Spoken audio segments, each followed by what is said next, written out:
A human life is sacred. It is sacred in its being born. It is sacred in its living. It is sacred in its dying. A human life remains sacred by our remembering. Sam's life remains sacred by our remembering.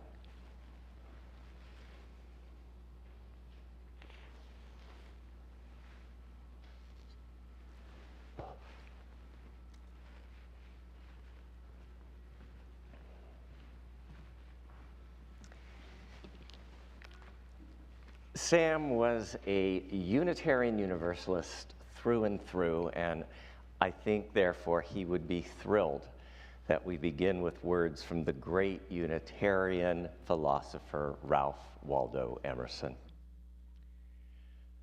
To laugh often and love much, to win and hold the respect of intelligent persons and the affection of little children, to appreciate beauty always, whether in earth's creations or human handiwork, to have sought for and found the best in others, and to have given it oneself, to leave the world a little better than one found it, whether by a healthy child, a garden patch, a rose arbor, a cheery letter, or a redeemed social condition. To have played with enthusiasm, laughed with exuberance, and sung with exultation. To go down to dust and dreams, knowing that the world is a wee bit better and that even a single life breathes easier because we have lived well. This is to have succeeded. By this measure, we can declare on this, his 102nd birthday, that Sam Zutler lived his life well and made a grand success out of his long and fruitful time on this earth. And so, on this warm and sunny afternoon, an afternoon that Sam would have loved, we gather to name Sam's truly amazing success. We also gather to name his absence, to look death square in the eye and acknowledge that one whom we love and who has loved us so fully is no more among us. Our beloved Sam has passed into the mysteries of death. Sam has returned to the infinite love from whence he came. And thus we gather to celebrate, to truly celebrate with joy and affirmation Sam's long and meaningful life journey. We gather to name the ways Sam left his imprint on our lives and in our hearts. Today, we commit to the preciousness of memory Sam's life that was mingled with our own, the depth and breadth of which remain to bless us. Those whom we love do indeed leave us, and when we lose them, no spoken word can lessen the grief.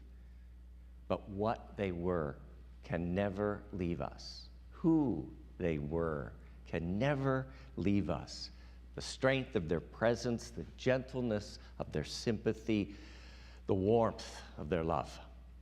These are ours always, interfused with our thought and blended with our lives.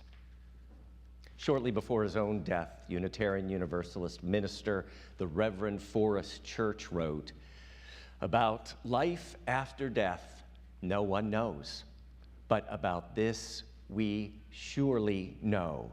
There is love after death. The one thing that can't be taken from us, even by death, is the love we give away before we go." The older Sam got, more and more Sam realized this was true. The older Sam got, more and more the giving away of love became his spiritual practice. Sam himself once wrote, "I believe that life presents one with an array of choices sometimes in very subtle ways. Often these choices can have a profound impact on the direction life takes. I believe that life itself is a precious gift. I believe that the hope for humankind is to learn, to practice love, and to understand and accept one another. I believe that the opportunity to love and be loved is the greatest gift we can have. End of quote. Amen. And so in that spirit of love, I invite Christopher to light a candle in celebration of his grandfather's life.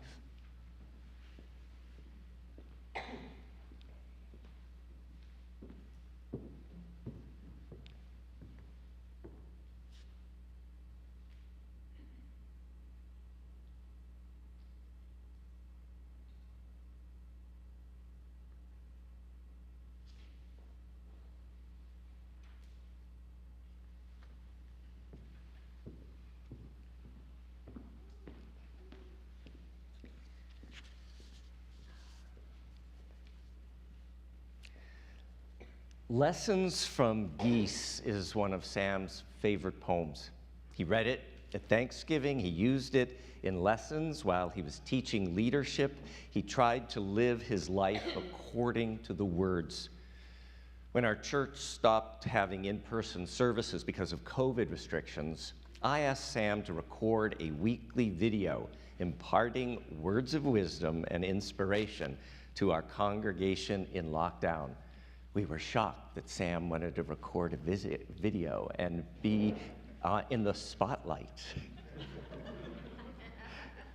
Lessons from Geese was Sam's choice for his first of many, many videos. He recorded this and shared it with the congregation in May 2020.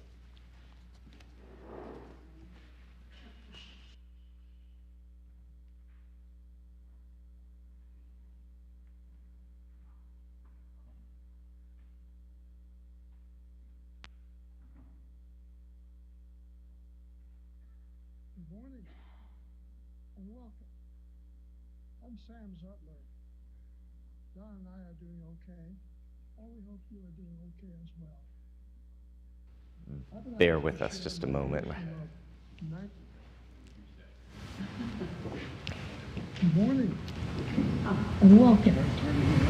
I'm Sam Zutler. Don and I are doing okay, and we hope you are doing okay as well. I've been out of so I decided to share a home. Okay. Good morning. Welcome. I'm Sam Zutler. Now I are doing okay. I will hope you are doing okay as well.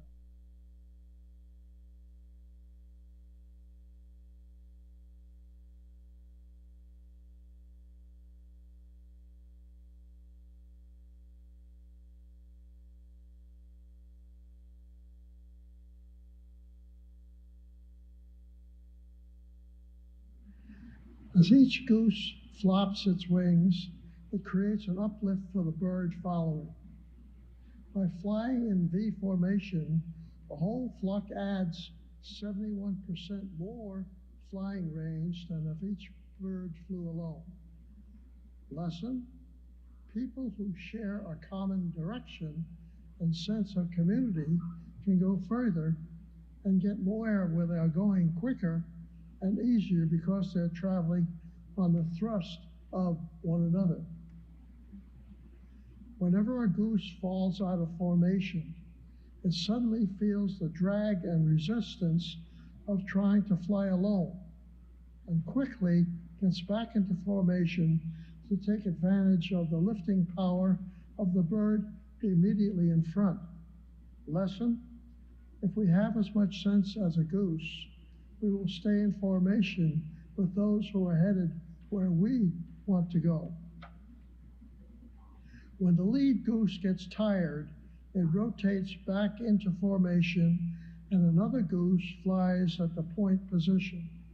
Lesson: it pays to take turns during the hard work and sharing leadership with people who, as with geese, are interdependent on each other.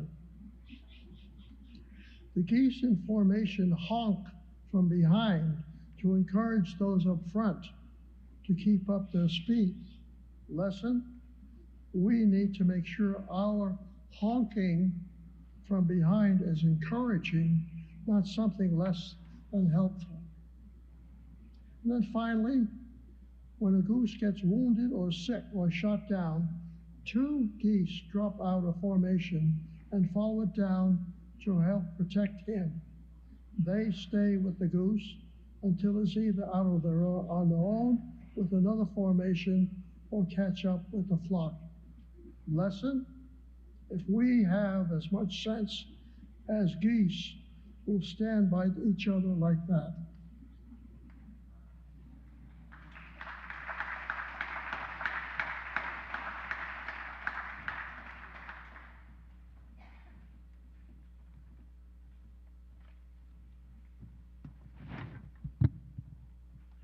Sam and I have been friends for more than 50 years, and I know this melody was one of his favorites. It was published in 1931. How many of you were around in 1931? Well, I'm an old guy, but that predates me. It might just explain some of the lyrics you'll hear.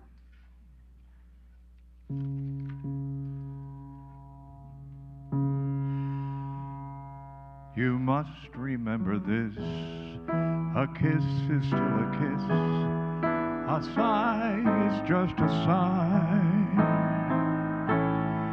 The fundamental things apply as time goes by.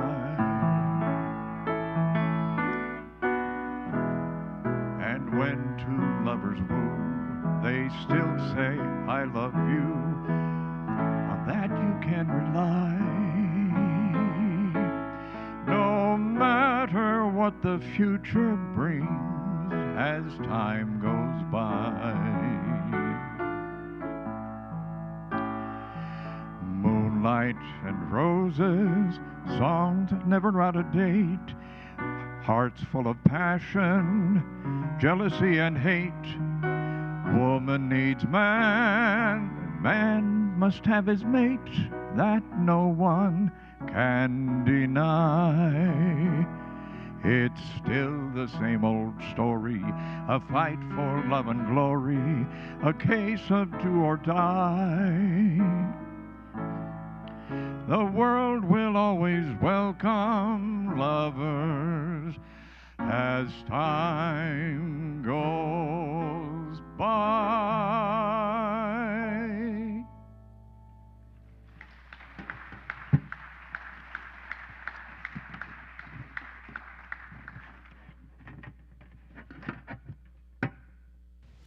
Jeff, yeah.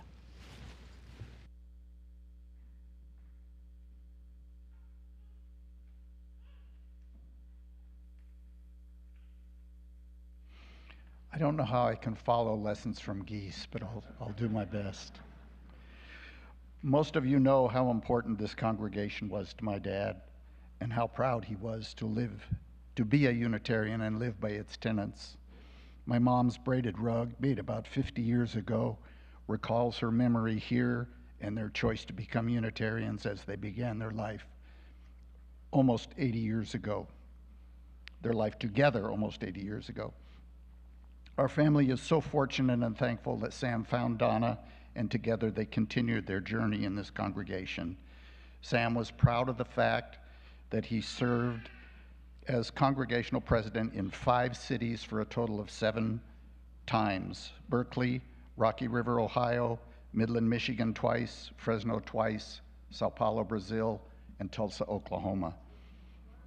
Sam loved to share his thoughts with you, and he also loved to be the center of attention. He once suggested that we have this service while he was still around so he could participate. After emergency surgery about 2 years ago, Sam was fortunate to have some home nursing care. The surgery involved significant plumbing repair, and this assistance was much appreciated. Such intimate care can be humbling for a man who is proud and independent. Once, as the nurse was cleaning, Sam turned over his shoulder to ask her, "Did I ever tell you how important I was when I worked for Dow Chemical?"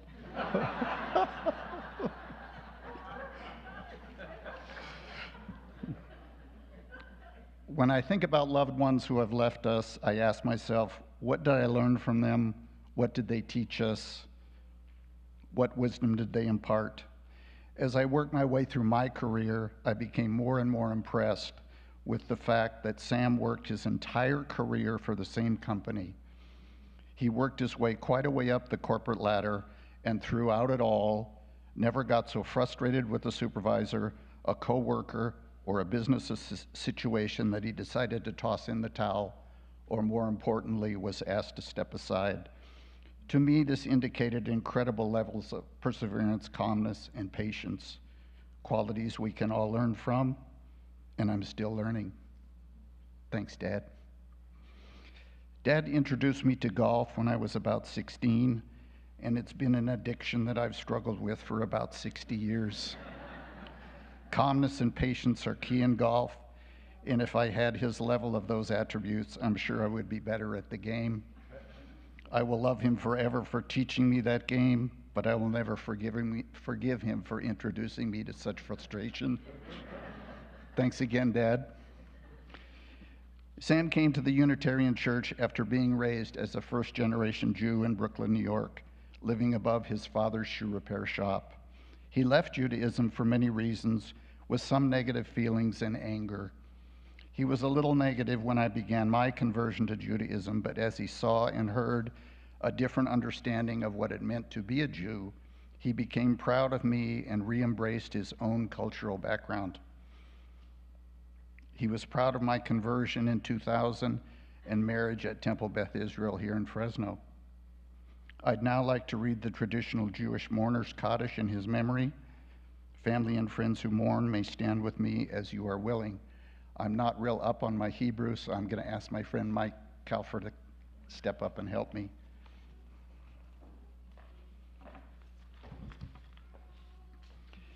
It is traditional to face the east as we recite the Kaddish, so I'm not sliding anyone. You can speak into the microphone. Okay.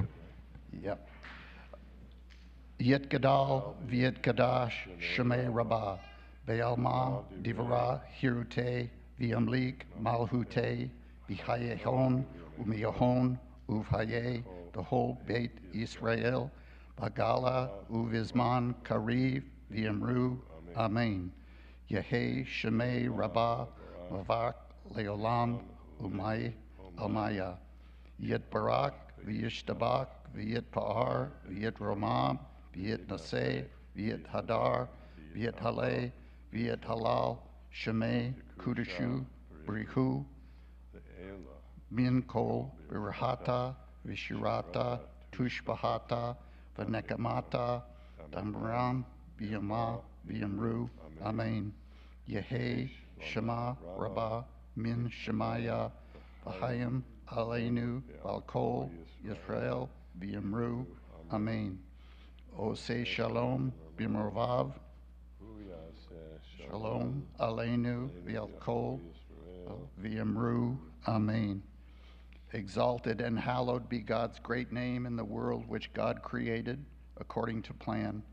May God's majesty be revealed in the days of our lifetime and the life of all Israel, speedily, imminently, into which we say, Amen.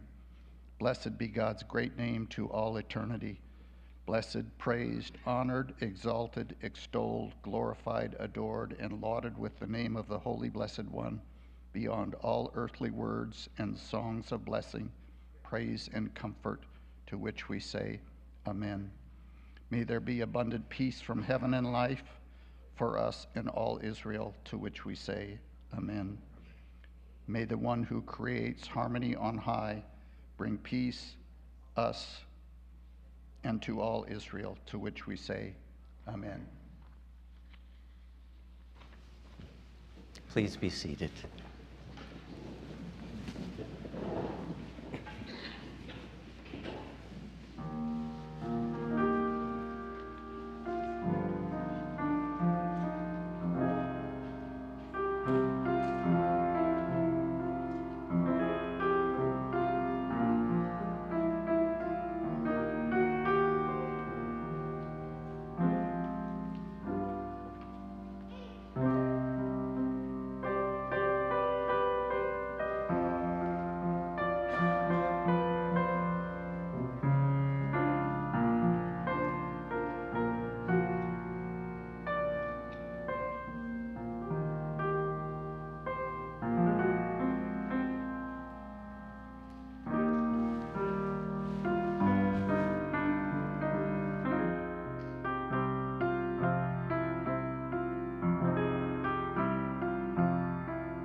The very poor Jewish immigrant parents of the baby boy born on February 9th, 1923, at 131 Avenue A in New York City, could never have imagined that their firstborn son would live to be 102 years old and own a beautiful suburban home with a stunningly cultivated rose arbor and a large screen TV perfect for watching Westerns.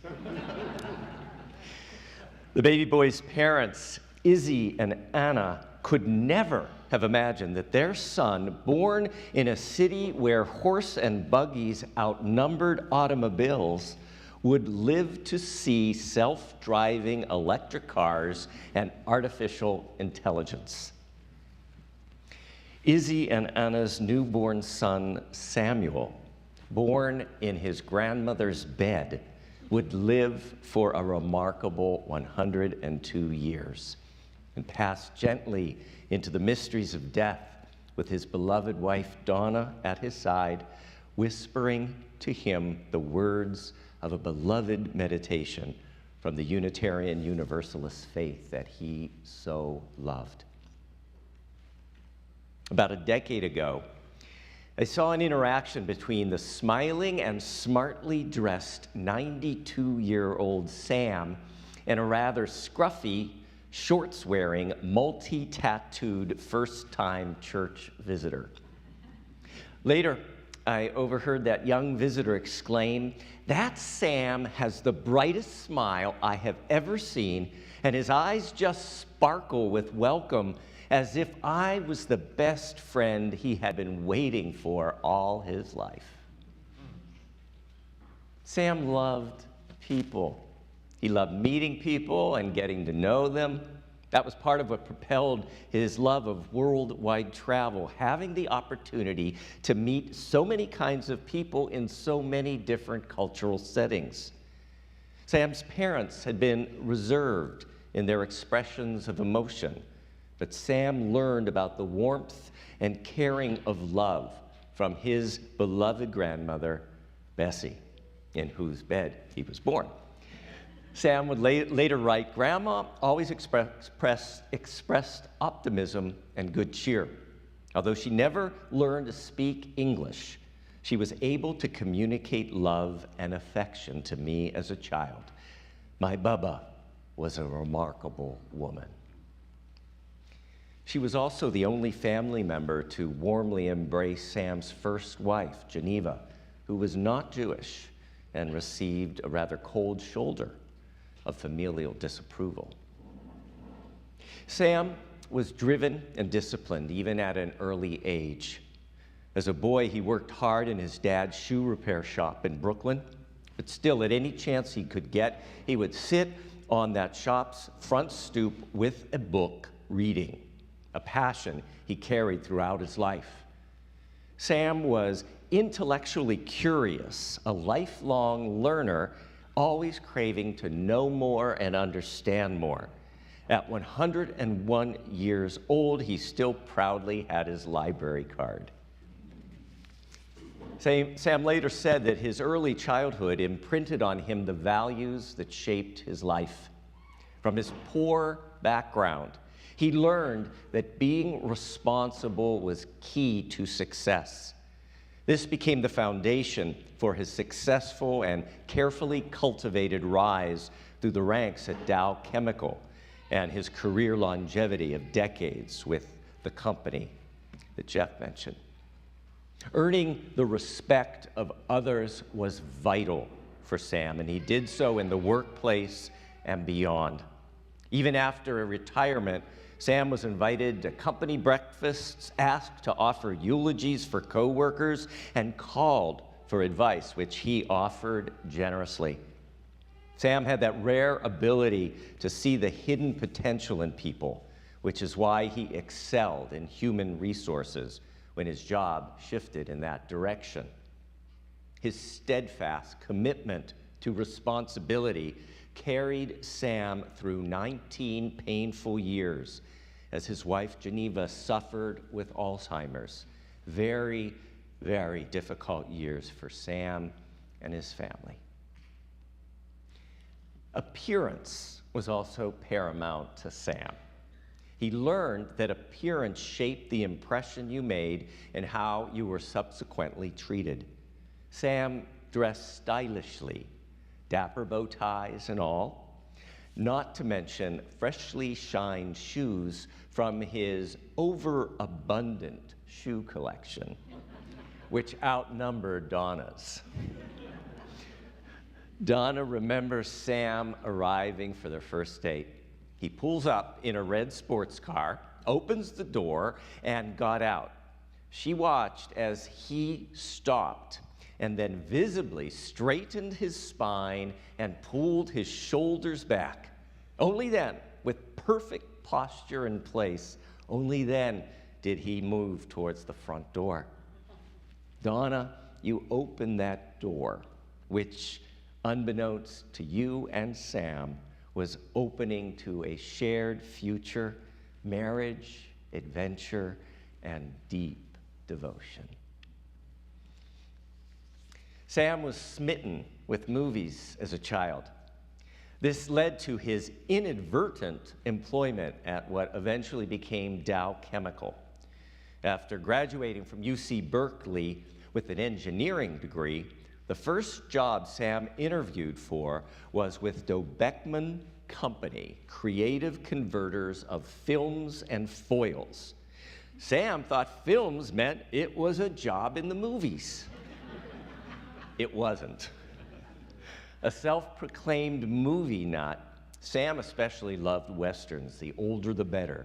In fact, in the last months of his life, Sam's dear friend Rich fixed the TV remote so that it only had two options: Western movies and Western TV shows.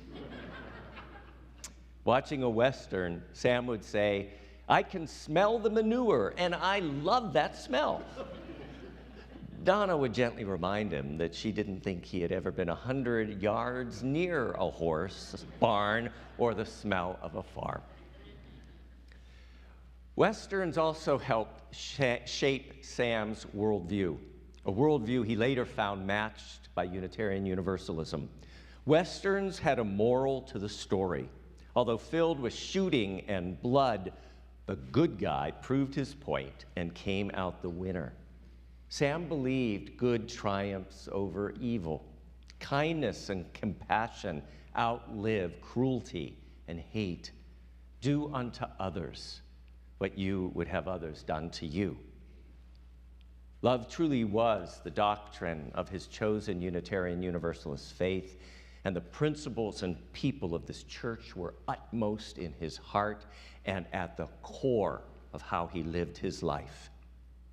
Sam was truly a man of peace and an active member of Fresno's Beyond War organization.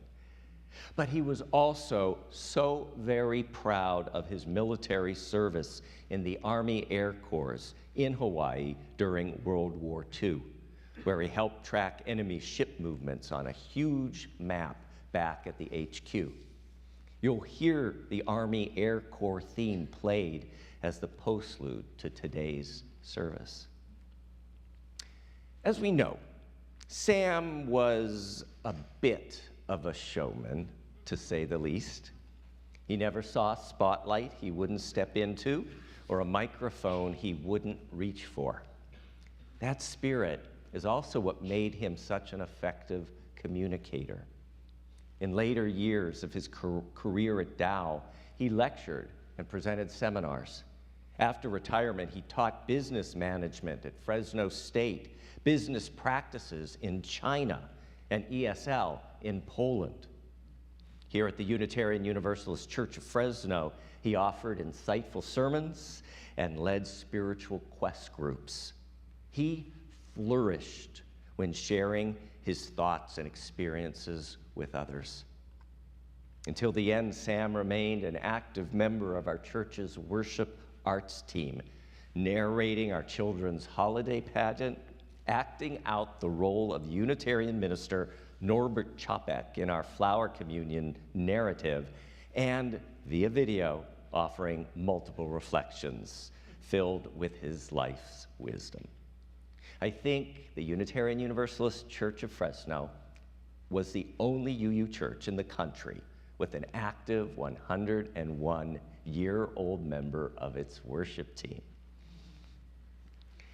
As Jed said earlier, anyone who knew Sam knows that he was devoted to the game of golf.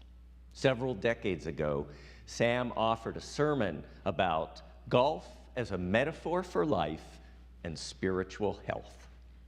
In it, Sam said, quote, "I have learned that I can try to play the game of golf and the game of life to the best of my ability with the knowledge that there will be good days and bad days, good shots and bad shots, that perfection is unattainable, and doing something poorly today doesn't eliminate the possibility of doing better next time. Yes, golf teaches me to look ahead to the next opportunity." The next opportunity. We know that Sam did not welcome death. For him, a self-defined humanistic Junitarian, death felt final. And besides, there was always a lot of living left to do. One more dance down the aisle with Donna, one more meal enjoyed with friends, one more holiday with his beloved family. The opportunity was always out there, waiting. Over the last few years, Sam's sheer will to be alive brought him back from the brink of death multiple times. But this last time, it would not be so.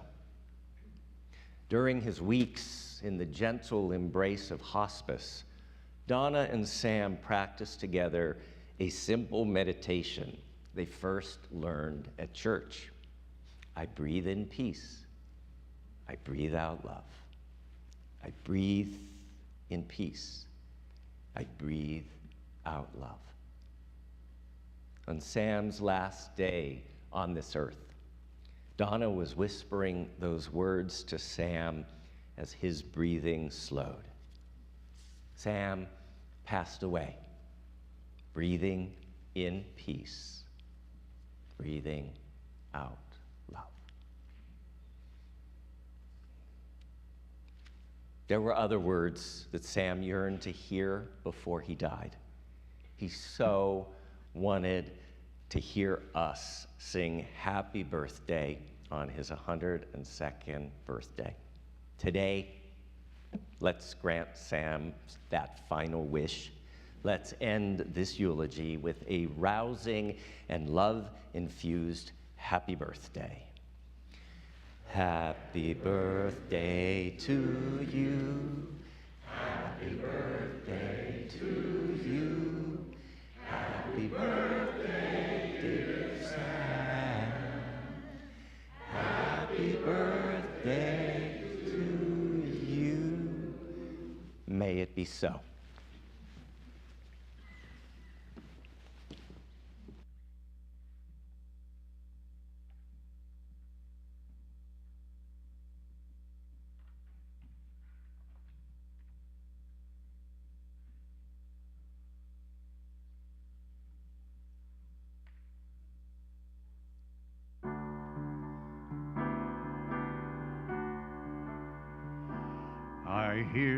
I see trees of green, red roses too.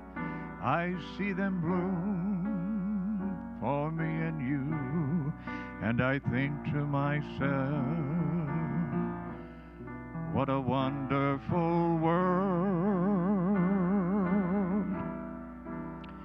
I see skies of blue and clouds of white, the bright blessed day and the dark sacred night, and I think to myself, what a wonderful world. In the heaven, people going by are also in the faces of the people going by.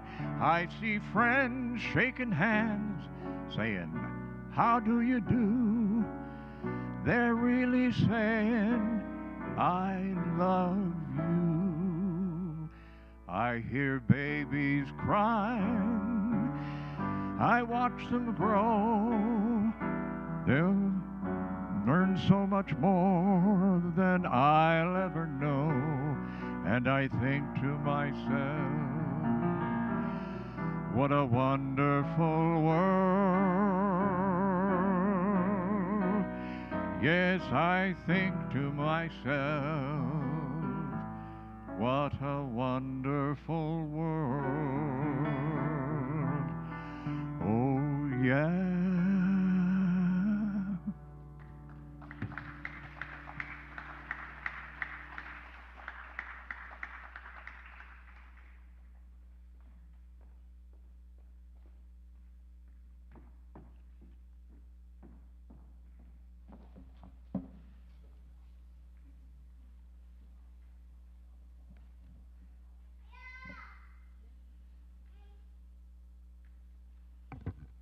Thank you for being here. I realize that in this church, I'll always be the other Sam Zutler. I'm the granddaughter. He was the original. And I have some comments on my time with Grandpa Sam, but before I get to those, I want to tell you something that's brought me complete delight over these past 2 weeks, 3 weeks. When Grandpa Sam died, I posted a photo of us from my wedding I guess it was our wedding, on Instagram. And since that time, 3 people have offered their condolences to me for the death of my father. And I told them that while my father was alive and well, my grandfather, who was 99 years old in that photo, appreciated their error.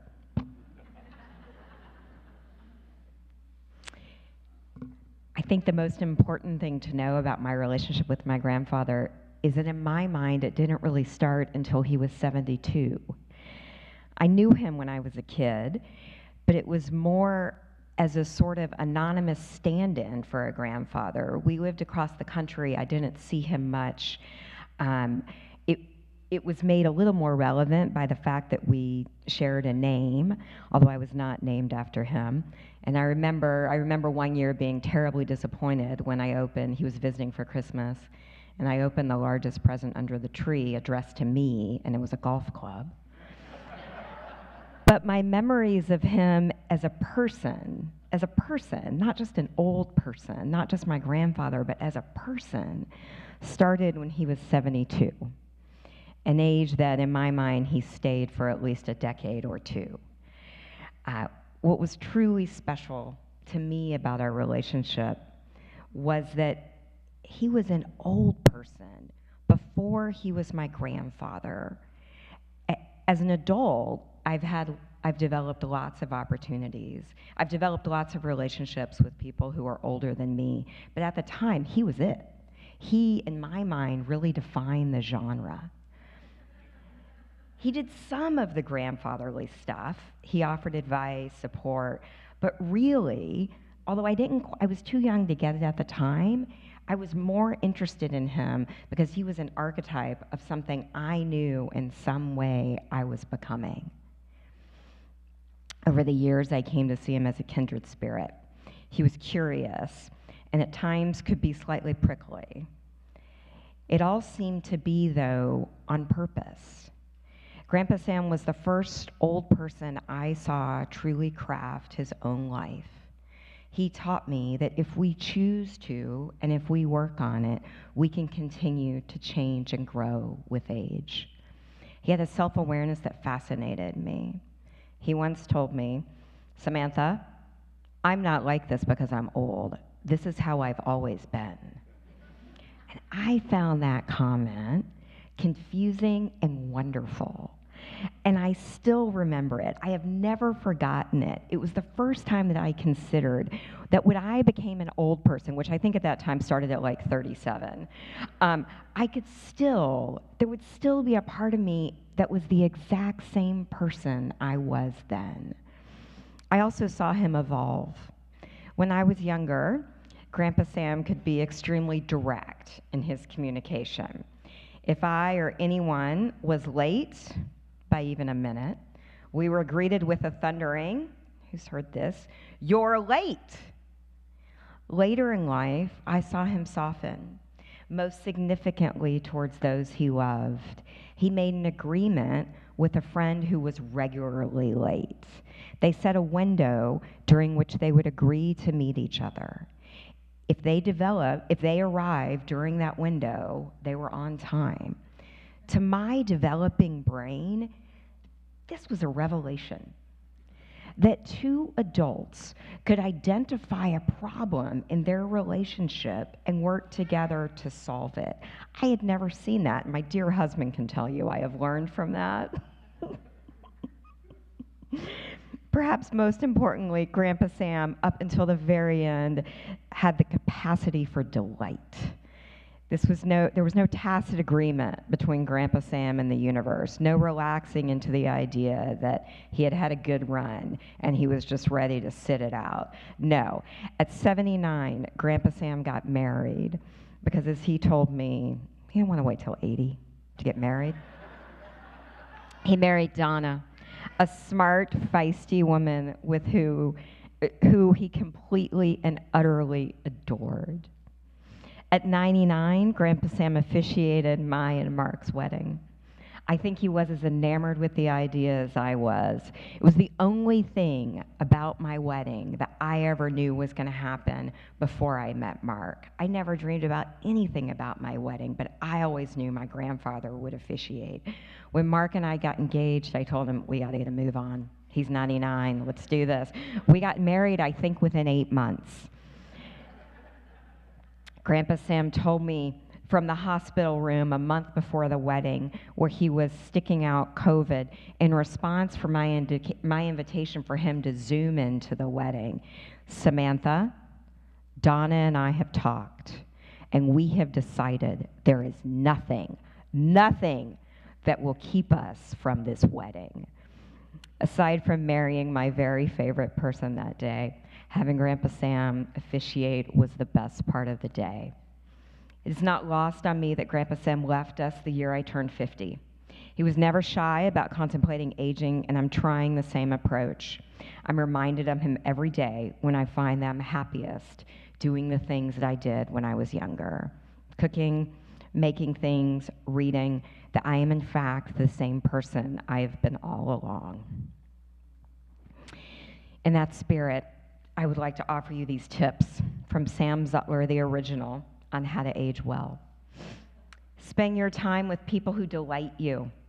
If you are lucky enough, as Grandpa Sam was, and I certainly am, to find somebody with whom you spend most of your time, make sure you adore that person and they adore you in equal measure. Find your favorite people and keep them close. No one was happier for me when I met and married my dear, charming, very handsome husband, or when I started spending more time with the LA Zutlers, including my favorite cousin Louise, than Grandpa Sam. Find a community. For Grandpa Sam, it was the Unitarian Church, which remained his true north throughout his life. Exercise. Prioritize consistency over trends and competition, and remember, no one cares but you. I think we all, most of us maybe, remember Grandpa Sam's famous wogs. Samantha, it's a cross between a jog and a walk. He did it as long as he could until he switched to swimming. Do not complain and bypass cynicism. I have nothing to say on these topics. I am still evolving in these areas. Tell people you love them and are proud of them all the time. No one could doubt Grandpa Sam's deep love for his children, his grandchildren, his great-grandchildren. And I know I am not the only person who has a treasure trove of birthday cards and letters and notes from my grandfather sent over the years that I have tucked into cookbooks and random books, so I will find them on a Tuesday when I am looking for a salad dressing recipe, telling me how much he loves me. On April 30th, 1979, newly elected President George Washington traveled from his home in Mount Vernon to New York to be inaugurated as our first president. The journey was over 200 miles and took 7 days. Rumor has it that in towns and villages along the route, his path was so disrupted by parades and merrymaking and honors that it impeded his travel. Washington, as an aside, Grandpa Sam would want me to tell you, just wanted to get to work. He just kept telling people to move it along. He wanted no indication that he was a king. The people didn't listen and the celebrations continued. So revered and beloved was our first president. Let's hope the same for Grandpa Sam, that today is one of the first, big and small, of many celebrations of his big, courageous, and beautiful life, and that his path is paved with as many well-wishers and fans as he had in this one. Thank you.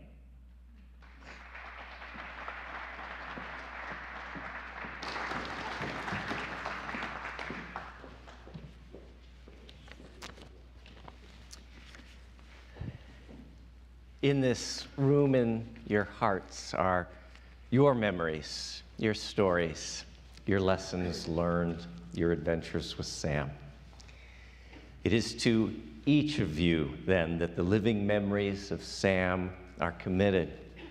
To your hearts and minds go the enduring remembrances of your time together. I invite you to respond, "We remember him." In the rising of the sun and its going down, we remember him. In the crash of the waves and in the stillness of the sea, we remember him. In the blowing of the wind and in the chill of winter, we remember him. In the opening of the buds and the rebirth of spring, we remember him. In the blueness of the skies and in the heat of summer, we remember him. In the rustling of the leaves and in the beauty of autumn, we remember him. In the beginning of the year and when it ends, we remember him. When we are weary and in need of strength, we remember him. When we are lost and sick of heart, we remember him. When we have joys and special celebrations we yearn to share, we remember him. So long as we live, he too shall live, for he is part of us as we remember him. Our closing song is one Sam asked us to sing today. It is his favorite song, and so let us rise in body or spirit and sing Imagine.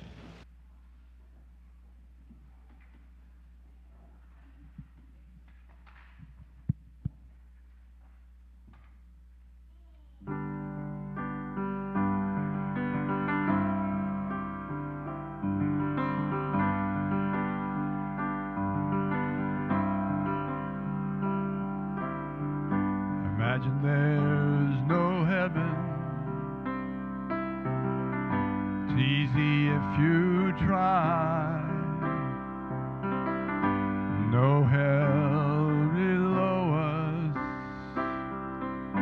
above us only sky. Imagine all the people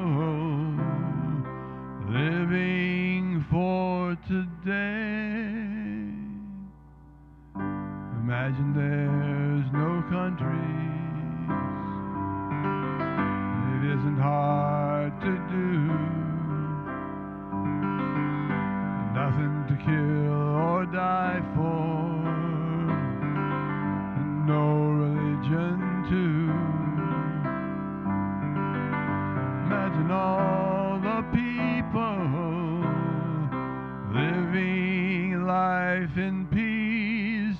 You may say I'm a dreamer, but I'm not the only one. I hope someday you'll join us, and the whole world will live as one. Imagine no possessions. Wonder if you can. No need for greed or hunger, or folks with empty hands. Imagine all the people sharing all the world. You may say I'm a dreamer, I'm not the only one. I hope someday you'll join us, and the whole world will live as one. Imagine no possessions. I wonder if you can. No need for greed or hunger, with empty hands. Imagine all the people sharing all the world. You may say I'm a dreamer, but I'm not the only one. I hope someday you'll join us, and the whole world will live as one. And the whole world will live as one. I invite us to remain standing. At the end of the service, we're going to invite you to just cross the threshold to the tables for refreshments, but most importantly, conversation and the continuing sharing of our memories of our dear Sam. Sam would have wanted the final word, and so the closing words are Sam's. 5 years ago to this day, Sam offered these words as he kindled the flaming chalice in honor of his 97th birthday. This is the paper he held, and I read his handwritten words, including a sticky with an afterthought. And Sam writes at the beginning, "Pause and smile." The year was 1955. I was 32. My wife and I joined the UU Church in Berkeley. Thus began my 65-year journey. As we moved around the U.S., we became active members of 7 UU churches and fellowships. In 1968, we joined this church when my job moved us to Fresno. Today, February 9th, I light the chalice to celebrate my birthday, 97. I find it hard to believe. I'm proud to affirm that in my UU journey, I have been guided by our 7 principles while also honoring my Jewish heritage. Also, I do embrace our Unitarian Universalist mission to love inclusively. On this day, I am filled with thoughts of love for my dear wife and family, and for the many wonderful people who were fellow travelers with me in my 65-year Unitarian Universalist journey. Then he has a note that says, "Look up." I also feel my love and affection for you, dear people in this church today, and for so many of those that are no longer with us. Blessed be. And then the note, smile. We love you, Sam. May it be so. Blessed be. This celebration of life has come to an end. Amen.